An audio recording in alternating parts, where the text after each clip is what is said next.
My name is Brianna Lewis, and I'm 28 years old. 5 years of grinding to build my startup disappeared in a single day when my sister sold my laptop, my lifeline, for closing $1 million deal to buy a designer dog. I found out at home, staring at an empty desk where my work lived. My blood boiled. I screamed. "Where's my laptop?" My sister smirked at the door, leash in hand, that overpriced fluffball yapping behind her. My mother didn't even blink. She slapped me once, then yelled, "It's just a dog." "Brianna, stop making a scene." Her words cut deep, but that smirk burned even more. They thought I'd roll over, like always, after years of them taking pieces of me. Not this time. I grabbed my phone, stormed out, and dialed my financial advisor. "Liquidate everything," I said, my voice steady. The next morning, my phone lit up 33 missed calls from my mother, her voicemails pleading. "Please don't do this," I texted back. "Then I'll sell you all to buy back the dog." That laptop wasn't just metal and circuits, it was my future, my sweat, my dreams. What happened next flipped our family upside down. 3 years ago, my grandfather left me something they never saw coming. Something that gave me the power to pull the plug on their games. By the time the dust settled, their world was crumbling, and I held the keys to everything. If you've ever had family take what's yours, comment boundaries below and share your story. I drove to the coffee shop in Denver where the family was waiting. The place was busy with morning rush, but I spotted them at a corner table right away. My sister Kayla sat with the dog on her lap, stroking its fur like nothing happened. Mom sipped her latte. Dad scrolled his phone, and Aunt Taylor and Uncle Joshua leaned in whispering. I pulled up a chair without a greeting. "Explain why you thought selling my work tool was okay," I said, keeping my tone even. Kayla rolled her eyes. "You overreact to everything. The dog helps with my anxiety after losing that job. It's therapy." Mom nodded quickly. "She's right, Brianna. She's been struggling, and no one else could pitch in. Family supports each other." I leaned forward. "Supporting doesn't mean taking my equipment without asking. That device ran my client meetings and code reviews." Dad looked up briefly. "We all make sacrifices. Your startup is doing fine, you can replace it." Aunt Taylor chimed in. "Young people need pets for emotional health these days. It's not like she trashed it. She got a good price for the sale." Uncle Joshua added. "Yeah, and the dog breeder had a special on that breed. It was a deal we couldn't pass up." I felt the frustration build. A deal with my property. I've spent 5 years building this company from nothing. Late nights, coding prototypes, skipping meals to meet deadlines, pitching to investors who laughed me out the room at first. Kayla shrugged. "See, you're successful now? One device won't kill your business." Mom set her cup down. "Exactly. You're the stable one. We figured you'd understand. Kayla's mental state comes first." I shook my head. "Stable because I worked for it. Remember when I started, I took freelance gigs to fund the initial app development, turned down vacations to debug crashes. That laptop wasn't luxury, it stored my backups. My contracts." Dad muttered. "We're proud of you. But family emergencies happen." Aunt Taylor smiled. "The dog brings joy to the house. You should see how it calms everyone." Uncle Joshua nodded. "And it's purebred. Worth the investment for her well-being." My phone buzzed a text from my financial advisor, Jasmine. "Check the records. Their old debts from pet supplies and loans are stacking up. Proceed with caution on any promises." I pocketed it without replying. "Investment? You mean misusing what I earned? This affects Tyler too. He helped with the beta testing on that machine." Kayla laughed lightly. "Tyler will get over it. You're both young professionals." Mom reached across. "Don't turn this into a fight. We're here to talk it out." I pulled back. "Talk you already decided. But let's hear your plan to fix it." Dad shifted. We'll figure something. Kayla can pay you back once she finds work. Aunt Taylor agreed. Give her time, the dog motivates her to get out more, Uncle Joshua said. Exactly, it's positive for the whole family. I stared at them. Positive, while my project stalls. I've missed 2 deadlines already because of this. Kayla petted the dog, exaggerating as usual. Borrow a friend's computer. Mom sighed. See, solutions exist. Stop being so rigid. The advisor's text lingered in my mind. Their past borrowings for similar whims had left unpaid balances. I stood. Rigid is what kept me going these 5 years. You don't see the hours I put in, the rejections I faced, the risks I took alone. Dad frowned. We supported you emotionally, Aunt Taylor added. And now it's your turn to help back, Uncle Joshua said. Family isn't about keeping score. You owe us. Remember who gave you a place to stay when you first started out? My frustration peaked. Score. This is my livelihood. Kayla smirked again. Always about you. Mom hushed her. Enough. Let's order food and calm down. But I knew talking wouldn't change anything. Their excuses piled on, ignoring the real impact. As the conversation faded in my mind, I thought back to how it all started 5 years ago, when I launched my startup. I was 23, fresh out of college with big ideas but no backing. I bootstrapped everything, taking side gigs to buy my first equipment. My sister Kayla always had a thing for pets. And that's when the pattern began. She wanted a fancy cat, but couldn't afford it. So she borrowed my old phone to sell online without asking. It's just temporary, she said when I found out. The money went to the breeder, and I let it slide, figuring family meant helping out. Mom Denise saw it as normal. We share what we have, she told me one evening over dinner. Dad Zachary agreed silently, nodding as he ate. They pushed the idea of a shared family account for emergencies, like Kayla's pet needs. I added their names for convenience during my early startup chaos, when I worked 80-hour weeks coding the app prototype. But emergencies turned into habits. Kayla sold my spare tablet next, claiming she needed cash for dog food after adopting another stray. The proceeds covered vet bills, and the debt started small unpaid loans from relatives for her animal supplies. Over the years, it escalated.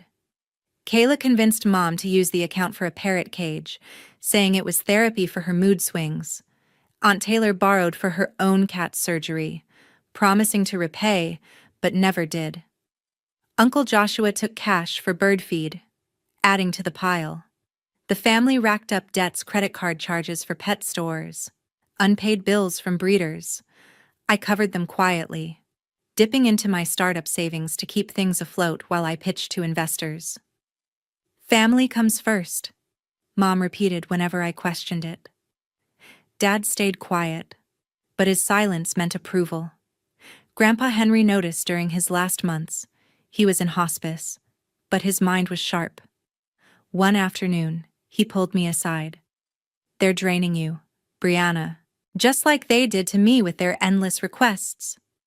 I defended them at first, but he listed examples: the time Mom withdrew for Kayla's goldfish tank, leaving unpaid interest Dad had borrowed for a hamster habitat, adding to the family's growing debt from pet whims. Grandpa warned, it'll lead to bigger problems, like the loans they're ignoring now. Your mother once pushed me into co-signing a loan for Tracy years ago. The debts never stop. The debts were accumulating, small at first but compounding with late fees. That's when he involved my financial advisor, Jasmine. She met us at the hospital, documenting his plans. Grandpa explained the trust he'd set up to protect assets from their spending. You're the only one who values hard work, he said, gripping my hand. Jasmine noted every detail, ensuring the structure shielded my startup funds from their reach. The account sharing had allowed misuse, but the trust would change that. He made me promise to activate it only when they crossed the line. Their debts will catch up, he predicted. Jasmine helped finalize the papers, keeping it confidential. By then, the family's pet obsessions had created real financial holes: unpaid vet bills, store credits in default. I bailed them out multiple times, sacrificing my own growth. One year, Kayla sold my backup drive for a rabbit hutch, claiming emotional support. The cycle repeated, with Mom pushing sharing as love. Dad never stepped in. The debts mounted to thousands, hidden in statements I ignored to avoid fights. Grandpa's words echoed as his health faded. "Use the trust to teach them," he urged. Jasmine assured me it was ironclad, designed to reveal their irresponsibility. Looking back, those 5 years were a slow drain. I built the startup through rejections and all-nighters, while they treated my efforts as their bank. The debts from their habits, pet food subscriptions, grooming services were the tipping point Grandpa foresaw. I returned to the office after the coffee shop blow-up, but they followed soon after. The startup space in Denver was my domain, with open desks and whiteboards covered in flowcharts. My family burst through the door uninvited, Mom leading with a photo album tucked under her arm. Dad trailed behind, holding his phone like a shield. Kayla clutched the dog's carrier, Aunt Taylor and Uncle Joshua flanking her. "We need to resolve this now," Mom declared, dropping the album on my desk. They spread out, ignoring the curious glances from my team in the next room. Mom opened the album first. "Look at this, Brianna. Remember our trip to the zoo when you were 10? We all shared the costs back then." I crossed my arms. That was different. No one sold my belongings. Dad flipped to another page. "Here's Kayla's first birthday. You helped blow out the candles. Family sticks together." Kayla set the carrier down. "Exactly. The dog is part of that now. It's bringing us closer." Aunt Taylor pointed to a holiday shot. "See us all smiling, don't ruin the memories over one item." Uncle Joshua nodded. "We've always pulled through as a unit. This is no exception." I sat at my desk, watching them. Memories don't pay for my delayed investor pitch. That device had all my files. Mom turned to a recent photo. "Your graduation. We were so proud. Now show that pride by letting this go," Dad added. "We'll find a way to replace it. Kayla can contribute once she's stable." Kayla opened the carrier, letting the dog sniff around. "It's not like I kept the money. The breeder needed it up front." Aunt Taylor smiled. "Pets build responsibility. Give her a chance," Uncle Joshua said. "We've had rough spots before. This is minor." The pressure built inside me. They waved those pictures like weapons. But I saw the truth behind them, the times they borrowed without repaying, the debts from their choices. "You think photos erase the impact? My team is waiting on those designs." Mom closed the album. "We're offering to discuss repayment. Start small, like monthly installments." Dad pulled up his banking app. "I can transfer something now. Say $100. Kayla scooped up the dog. "See, we're trying. Don't be stubborn," Aunt Taylor said. "Family forgives. Hold on to that." Uncle Joshua agreed. "Let's hug it out and move on." I shook my head. Trying isn't enough when it affects my business. That's when my phone rang. "Jasmine, my financial advisor?" I answered quietly. "The records show their debts from past borrowings are overdue. Ready to proceed?" Her voice was calm. "Yes," I replied. "Start the liquidation on the shared holdings." Mom's eyes narrowed. "Who is that?" I set the phone down. "My financial advisor, Jasmine. She's handling some adjustments." Dad frowned. "Adjustments to what?" I opened my laptop. Logging into the trust portal. "To the family assets, based on those old debts you never cleared, like the loans for Kayla's previous pets." They exchanged glances. Mom laughed nervously. "What debts?" "That's old news." I clicked through. "Watch." One by one, accounts shifted. Family savings liquidated partial. Stock portfolio sell order initiated on a portion. Credit lines restricted access. Kayla grabbed her phone first. My app says error. The balance is dropping. Dad checked his. Mine too. It shows a transfer out. Aunt Taylor panicked. Our joint investment, it's selling shares. Uncle Joshua stared. This can't be real. The room filled with alerts pinging. Mom's face paled as her card app flashed denied. Brianna, stop this. I felt the betrayal surge years of their misuse, the debts they hid while I built alone. Those borrowings for pets and emergencies added up. Now they're being settled. Kayla hugged the dog tighter. You're punishing us over nothing. Dad stood. This is extreme, Aunt Taylor said. We came to talk. Not this. Uncle Joshua added. Reverse it now. Ne fool. But I stayed firm, the weight of their actions hitting full force. The liquidation had begun, exposing the cracks they'd ignored. I arrived at the community center in Denver by noon, the weight of their excuses still heavy. The meeting room was plain, with folding chairs arranged in a circle. Jasmine, my financial advisor, stood ready with a folder, her expression calm but firm. Mom, Dad, Kayla, Aunt Taylor, and Uncle Joshua filed in, their faces tense. A notary from Jasmine's firm sat quietly, pen poised over a legal pad. Jasmine began, holding up a document. This is the trust established by Henry Clark, dated 3 years ago, superseding all prior arrangements. She read aloud, her voice steady.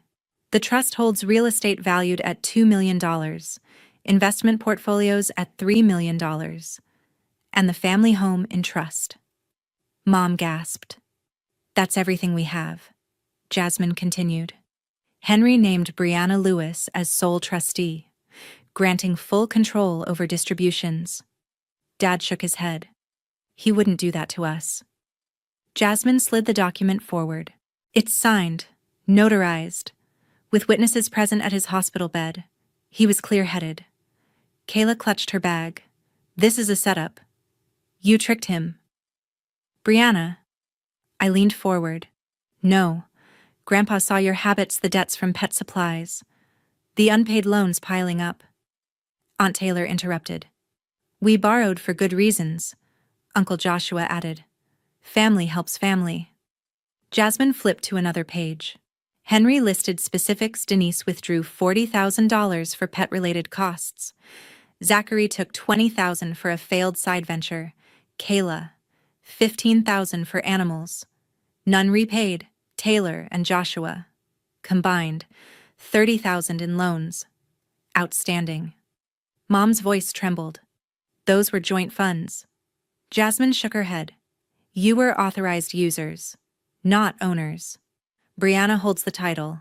I spoke up. Grandpa set conditions to teach responsibility. First, maintain steady employment for 6 months. Second, repay all debts to the trust. Third, complete payment of $2,000 for the laptop within 30 days. Fourth, sell the dog to offset that cost. Kayla stood, furious. Sell my dog. You're heartless. Dad raised a hand. That's too harsh. Brianna, Aunt Taylor snapped. You're tearing us apart over a computer, Uncle Joshua said. This is revenge. Plain and simple. I stayed calm. It's not revenge. It's accountability. That laptop held my startup's future client contracts, investor decks. You took it without asking, knowing your debts were already sinking us. Mom's eyes narrowed. You're exaggerating the impact. Jasmine pulled out a financial report. The unpaid debts triggered penalties, pushing the family's credit into default. Liquidation started yesterday to cover those. Kayla checked her phone, her face paling. My card's frozen again. Dad scrolled his app. The house payment, it's flagged for review, Aunt Taylor whispered. Our savings are locked. Uncle Joshua slammed his fist. This is theft, no, I said. Voice firm. Theft is selling my equipment for a pet. Grandpa warned you'd drain everything. Like you did to him. He trusted me to stop it. Jasmine handed me a letter from Grandpa. I read aloud. Brianna. They'll call you cruel. But you're protecting what I built. Make them earn it. Mom's hands shook. He didn't mean this. Dad pleaded. We're family. Brianna. Fix this, Kayla yelled. You're punishing me for needing help, Aunt Taylor added. We'll pay.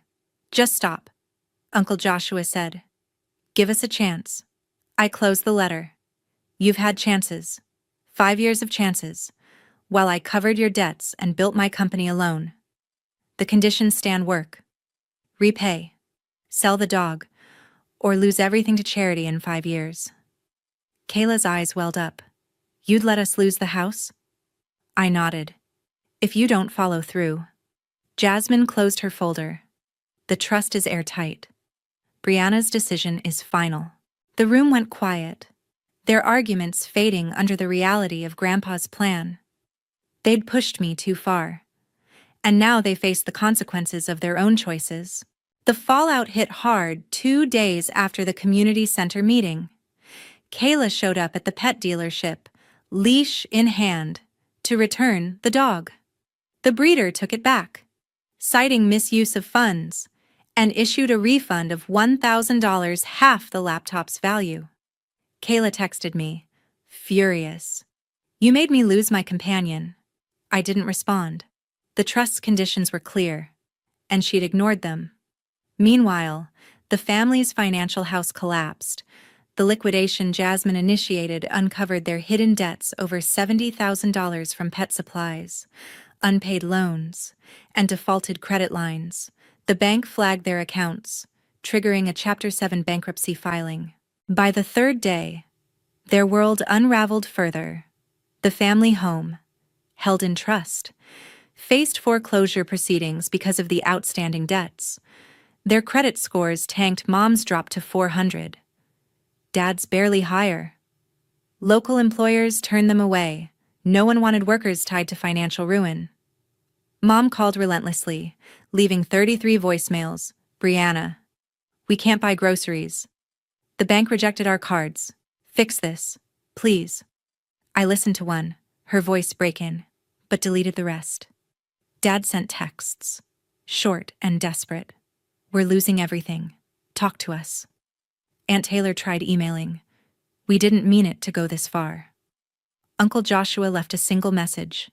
You're destroying us. I stayed silent, working late at my startup office.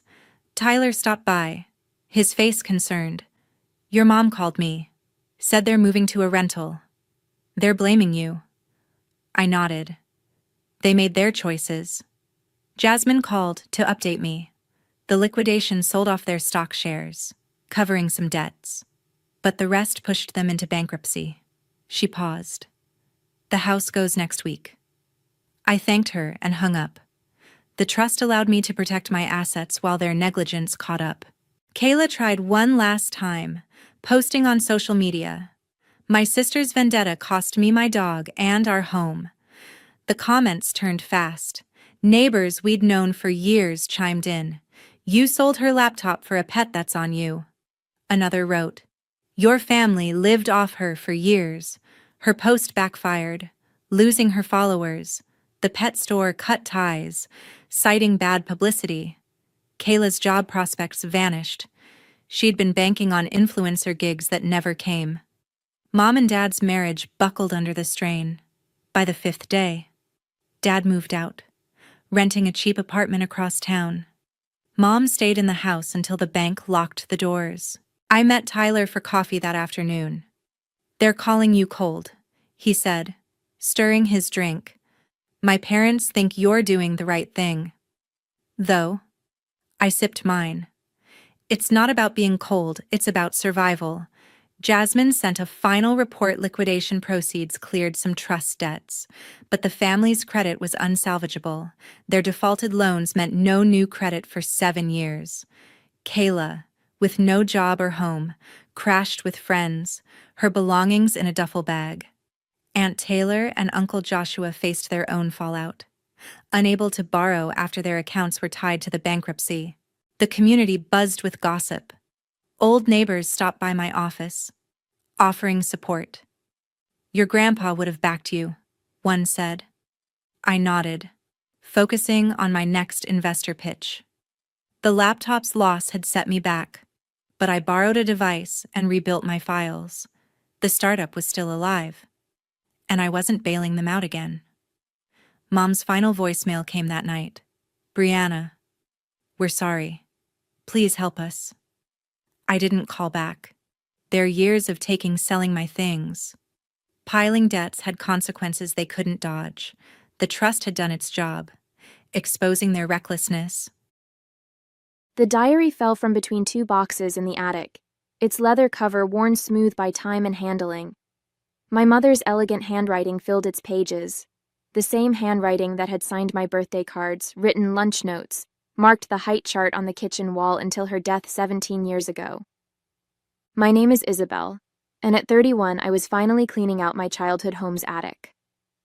My father had moved to Florida with Teresa, my stepmother, leaving me to prepare the house for sale. What I found would shatter everything I thought I knew about my mother's death. "Something isn't right," my mother had written in an entry dated 3 months before she died. "I saw Teresa with Victor again today. They didn't notice me at the cafe.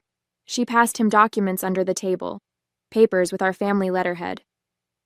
I sat among the dusty boxes, my hands trembling as I read. Teresa had entered our lives 6 months before my mother's death, initially as my father's legal consultant at his manufacturing company. Victor, our family lawyer for 20 years, had introduced them. The diary entries grew more urgent. "Victor's been pushing James to revise the estate planning, says it needs modernizing. But why now? And why won't he discuss it when I'm present?" I remembered those days differently. Or rather, I remembered what I'd been told about them. How my mother had become paranoid near the end. How she'd imagined conspiracies due to the medication she was taking for her heart condition. "Teresa's not who she seems," my mother had written. "I've seen her true face when James isn't looking. The way she watches him, calculating. The way she's already measuring the house, suggesting updates that would erase every trace of me." A sharp creak from the attic stairs made me jump, but it was just the old house settling, not Teresa's perfectly manicured footsteps. She never came here anyway, claimed she was allergic to dust. The final entries were frantic, the elegant handwriting becoming jagged. "Found proof today. Documents in Victor's office. He's been working with Teresa for months before he introduced her to James. They're planning something. Need to tell James, show him the evidence. Meeting Victor tomorrow to confront him." My mother died the next day. Heart failure, they said. Natural causes. I closed the diary, my mind racing. All these years I'd felt uneasy around Teresa, but dismissed it as normal step-family tension. The way she'd gradually influenced my father, isolated him from old friends, suggested he transfer assets for tax purposes. My phone buzzed. A text from Teresa. "Darling, how's the attic cleaning going? Don't bother with old papers. Just toss everything." I looked at the diary in my hands, then at my mother's final words. "Must protect Isabel's inheritance. Must stop them before..." I spent that night reading every entry, tracing my mother's growing suspicions through the months before her death. She'd documented everything. Meetings she'd observed between Teresa and Victor, overheard phone calls, documents she'd glimpsed on Victor's desk. "Teresa's background story doesn't add up," one entry read. "Says she grew up in Seattle, but her knowledge of the area is vague. Claims to have graduated from Stanford Law, but when I mentioned professors I know there, she changed the subject." My mother had started investigating, quietly gathering evidence. She noted discrepancies in Teresa's work history, gaps in her background that no one else had bothered to question. Even then, Teresa had been playing the perfect professional, the sympathetic friend to my father, recently widowed from her own spouse. "Found something disturbing today," my mother wrote 2 weeks before her death. "Teresa's late husband? He didn't die in a car accident like she claimed. He's very much alive, living in Arizona with his actual wife. Who is this woman really? I pulled out my laptop, hands shaking as I searched for property records in Arizona. There it was. Richard Conway, Teresa's supposed late husband, still living with his wife of 30 years. They'd never divorced. Teresa's entire history was a fabrication. Another entry caught my eye. Victor's been pushing James to sign new documents, something about modernizing the trust structure. But the papers I saw on his desk, they're designed to shift control of the company. Complicated legal language about successor interests and contingent beneficiaries. Those same terms had appeared in documents my father signed last year. Papers Teresa had assured me were routine updates to protect the family's interests. I'd felt pressured to sign too, Victor explaining rapidly about tax efficiency and liability protection. My phone buzzed again. Another text from Teresa. Found any interesting family photos up there? I'd love to see them. Maybe I'll come help you sort through everything tomorrow. I thought about her perfect smile, the way she'd positioned herself as the caring stepmother while slowly taking control of everything. The house, the company, my father's social circle. Even now, she was probably worried I'd find something that would expose her carefully constructed lies. I needed help, someone who could understand the legal documents my mother had referenced. But I couldn't trust Victor. His fingerprints were all over this conspiracy.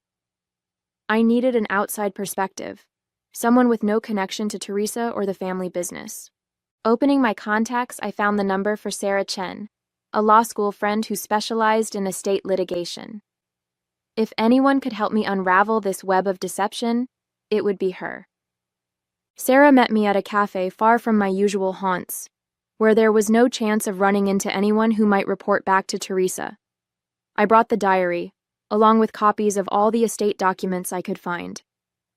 This is interesting, Sarah said, flipping through the papers.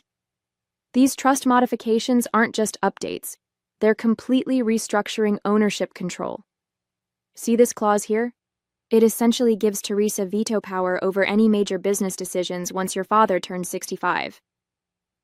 He turns 65 next month, I realized, my coffee growing cold as we pored over the documents. And look at this. The succession planning puts any future children of Teresa's ahead of you in terms of inheritance rights. Has she mentioned wanting children? I thought about Teresa's recent hints about feeling maternal, her sudden interest in family planning at 45. She's been talking about IVF, suggesting Dad's not too old to have more kids. Of course she has. Sarah's expression darkened. Because any child she has with your father would give her permanent control of everything. The company, the properties, the family trust. You'd be effectively disinherited. I pulled out my mother's diary. Mom suspected something like this. She was going to confront Victor the day she died. Sarah looked up sharply. The day she died? Was there an autopsy? Heart failure, I said. She had a pre-existing condition. Everyone said the stress of her paranoia probably contributed. Paranoia that turns out to be completely justified. Sarah made some notes. We need to move carefully here. These people, Teresa and Victor, they've orchestrated a sophisticated long-term fraud. If your mother was about to expose them... She left the implication hanging in the air. I thought about my mother's last day, how she'd seemed anxious but determined when she left for her meeting with Victor. What should I do? I asked. First, we document everything. I have a forensic accountant who can trace the money movements. Then we need to establish Teresa's real identity. Clearly, she's not who she claims to be. My phone buzzed. Teresa again. Darling, I noticed you took some papers from the attic. Anything interesting? I'd love to look through them with you. She's getting nervous, Sarah observed. Good. Let her wonder what you found. But be careful. People who've orchestrated something this elaborate can be dangerous when cornered. I thought about my mother's final diary entry, her determination to protect me, to expose the truth. 17 years too late, I was finally picking up where she left off. Over the next 2 weeks, Sarah's investigation uncovered layers of deception. Teresa's real name was Teresa Blackwood. She'd pulled this same scheme twice before, insinuating herself into wealthy families, manipulating estate planning, then vanishing with significant assets once her position was secured. "Look at this," Sarah said, spreading documents across her office desk. 3 different identities, 3 wealthy widowers, 3 compromised family trusts. She works with different lawyers each time, but the pattern is identical. I studied the photos. Teresa with different hair colors, different names, but always the same calculating smile. Always positioning herself as the perfect second wife while slowly taking control. And Victor? He's been disbarred in 2 states for ethics violations. Somehow got licensed here under a slightly different name. He specializes in finding vulnerable wealthy families, then introducing them to his clients, women like Teresa who know how to play the long game. My phone buzzed with Teresa's hourly check-ins. "We should have lunch soon, darling. I'm worried about you spending so much time in that dusty attic. It's not healthy to dwell on the past." I showed Sarah the text. "She's been pushing me to hand over anything I found up there. Says she's concerned about my obsession with old papers." "She's worried," Sarah noted. "Probably realizes the diary is missing. Have you told your father anything?" I shook my head. Over the years, Teresa had carefully isolated him, suggesting moves to new cities, subtle distance from old friends. Now in Florida, he was completely under her influence. "We need solid proof before approaching him," Sarah advised. "Something he can't ignore, even with Teresa whispering in his ear." That proof arrived unexpectedly. A private investigator Sarah hired found Teresa's previous victim, Robert Henderson, a retired executive who'd lost millions to her scheme.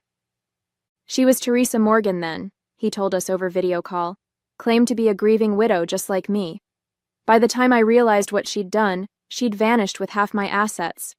The lawyer who helped her? Sounds just like your Victor." I thought about my mother's final diary entry, her desperate need to protect our family from this same fate. Now, 17 years later, I had the evidence she'd died trying to find. My confrontation with Teresa was carefully orchestrated. Sarah advised me to meet her in a public place, with witnesses nearby and recording devices ready. I chose the same cafe where my mother had spotted her with Victor years ago. "Darling, you seem tense," Teresa said, settling into her chair with practiced grace. "I've been so worried. All this time spent digging through old things. It's not healthy." "Actually, I found something interesting in the attic," I replied, sliding my mother's diary across the table. "Mom's last diary. You remember my mom, don't you?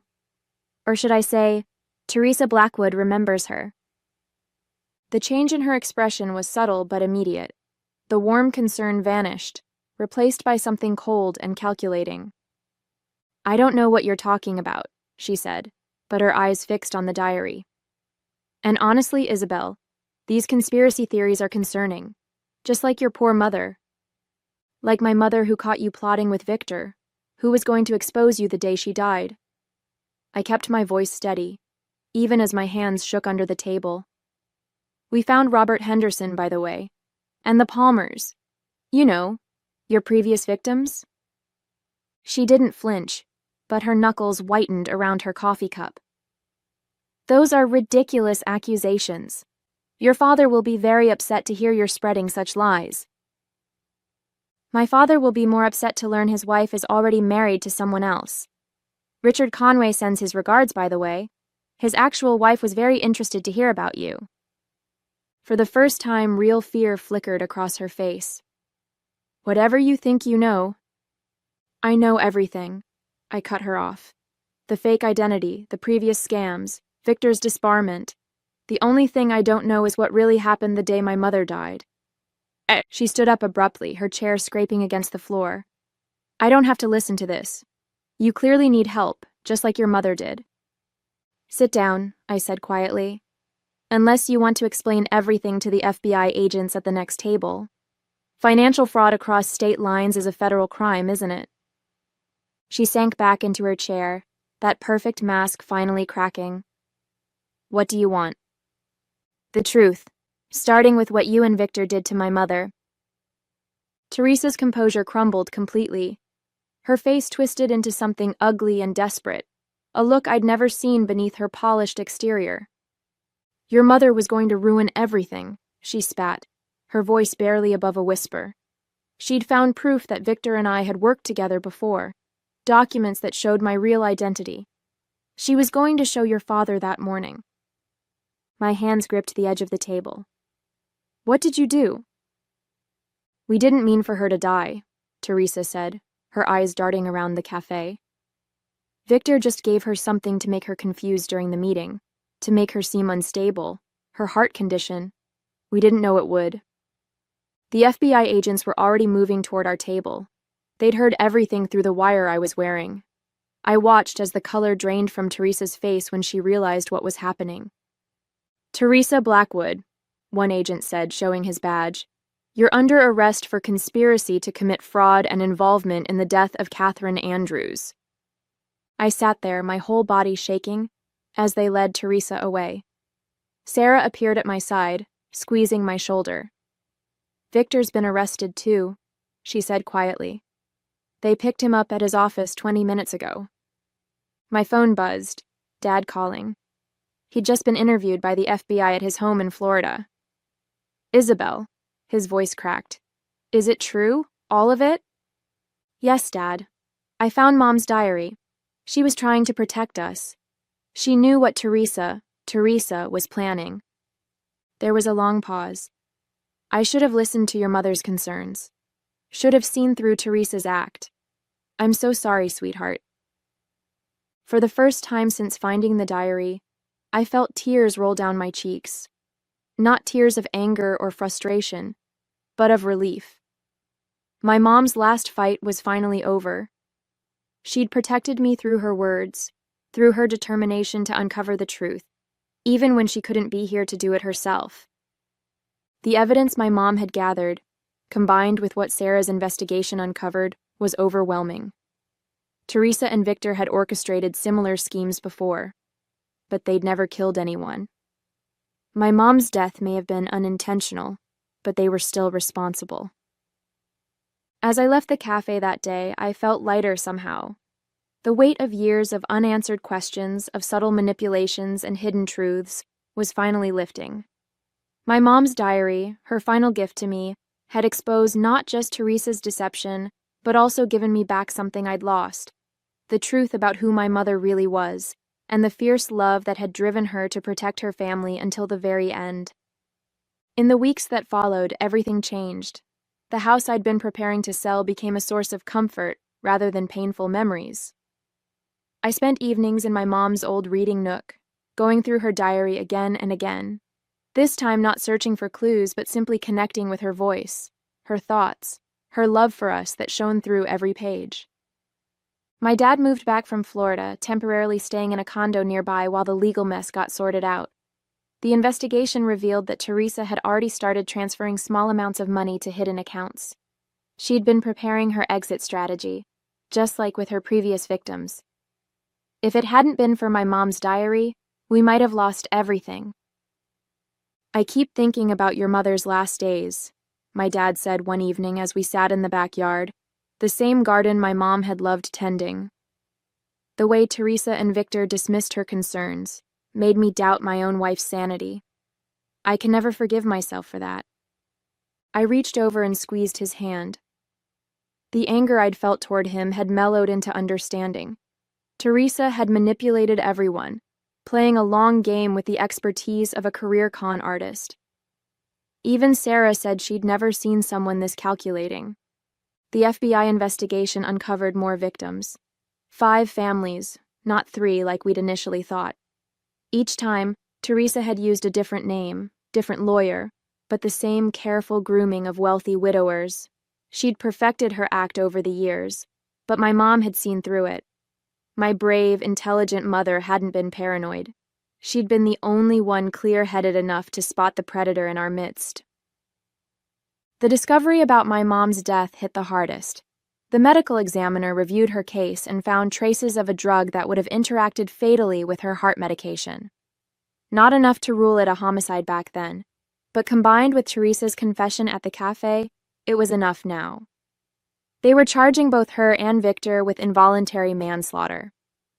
I found myself spending more time at the office, diving back into my architectural work with renewed energy. My colleagues noticed the change in me. "You seem different," my assistant mentioned one day, "more confident somehow." She was right. Unraveling Teresa's deception had awakened something in me, a strength I inherited from my mom but had never fully embraced. I started speaking up more in meetings, pushing back against compromises I would have accepted before. The way my mom refused to back down when she knew something was wrong, that was part of me too. The estate lawyer helped us untangle the mess of documents Teresa and Victor had created. Most of their changes weren't even legal. They'd counted on no one examining the papers too closely. My dad insisted on putting everything in my name now. "It's what your mother wanted," he said, "to protect your inheritance." But it wasn't about the money. It was about justice, not just for us, but for every family Teresa had targeted. Each new revelation in the case brought another layer of vindication for my mom. The paranoid woman had been right all along, and now everyone knew it. I kept the diary on my bedside table, no longer hidden away in a dusty attic. Sometimes, late at night, I'd open it and read random entries from happier days, when my mom wrote about her hopes for my future, her love for our family. "Must protect Isabel's inheritance," she'd written at the end, and she had. Not just the material inheritance, but something far more precious: the truth. Sarah helped me prepare for the court proceedings. Teresa and Victor both took plea deals. They knew their scheme had finally unraveled completely. The day of their sentencing, I decided to make a victim impact statement. I needed them to hear what they'd stolen from me, from all of us.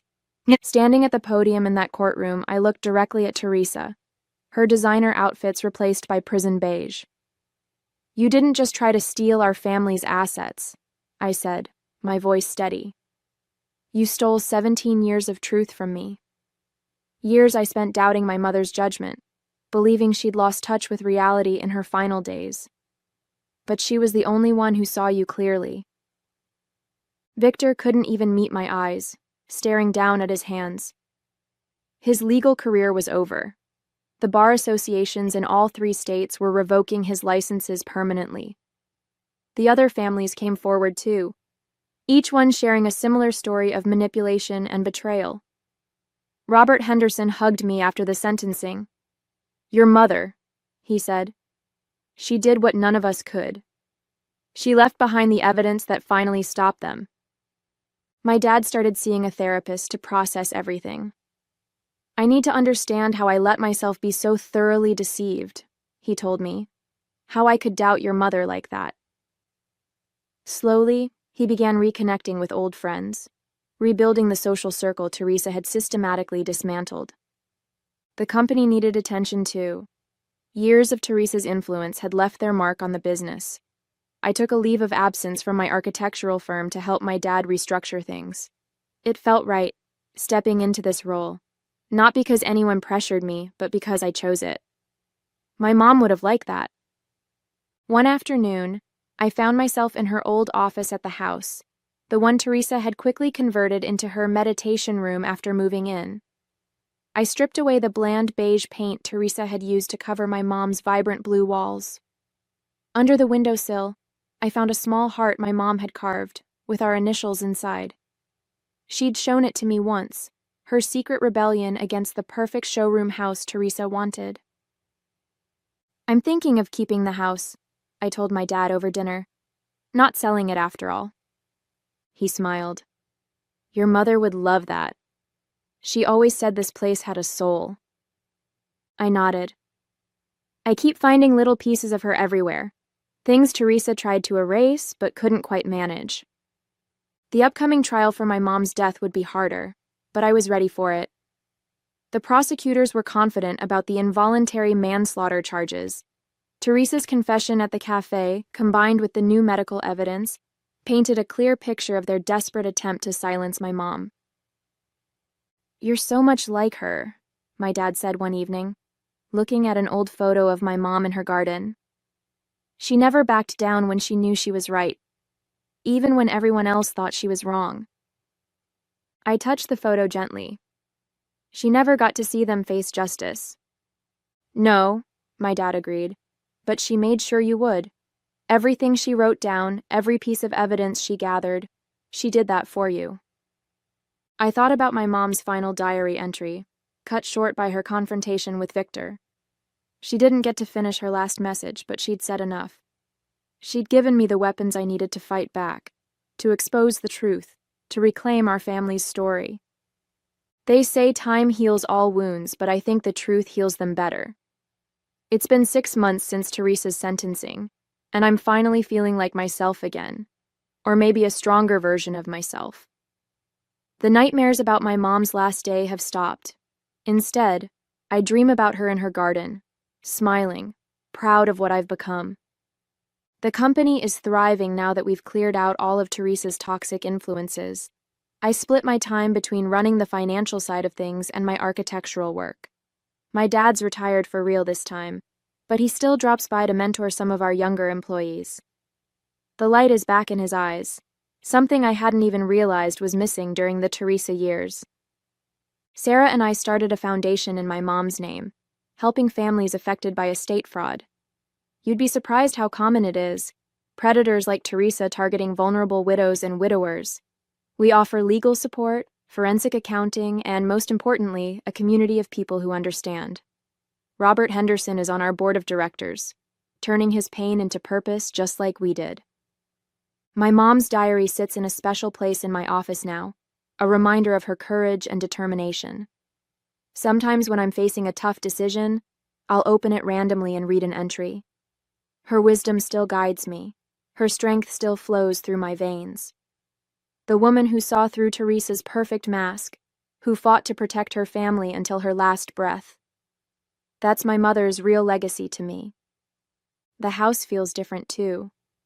No more walking on eggshells, no more hiding who we are. I've filled it with colors my mom would have loved, hanging her art back on the walls where it belongs. This isn't just the house where I unmasked a con artist anymore. It's home again, finally. Last week, I found one last letter from my mom, tucked inside an old book in her office. Not part of her diary, but a separate note written just days before she died. My dearest Isabel, it began, if you're reading this, trust your instincts. I've raised you to see the truth even when others try to hide it. I keep thinking about how my mom fought alone, carrying the weight of her discoveries while everyone dismissed her concerns. But she never gave up. She kept gathering evidence, kept writing in her diary, kept trying to protect us until the very end. She made sure the truth would find its way to me, even if she couldn't be here to reveal it herself. The trial for my mom's death starts next month. Teresa and Victor will face new charges, their carefully constructed facades completely shattered. But I'm not afraid anymore. Every time I walk into that courtroom, I'll bring my mom's strength with me. Her diary rests in my bag like a shield, her words guiding me forward. My dad said something beautiful yesterday as we sat in my mom's garden, now blooming again after years of Teresa's neglect. Your mother's greatest gift wasn't exposing Teresa, he said. It was showing you your own power, the power to stand up, to seek justice, to protect what matters. He's right. Through her diary, my mom taught me that one person's determination to uncover the truth can change everything. She couldn't finish her fight, but she made sure I could finish it for her. And now, sitting in this garden she loved so much, watching the flowers she planted bloom again, I know that some legacies can never be stolen. They just grow stronger with time.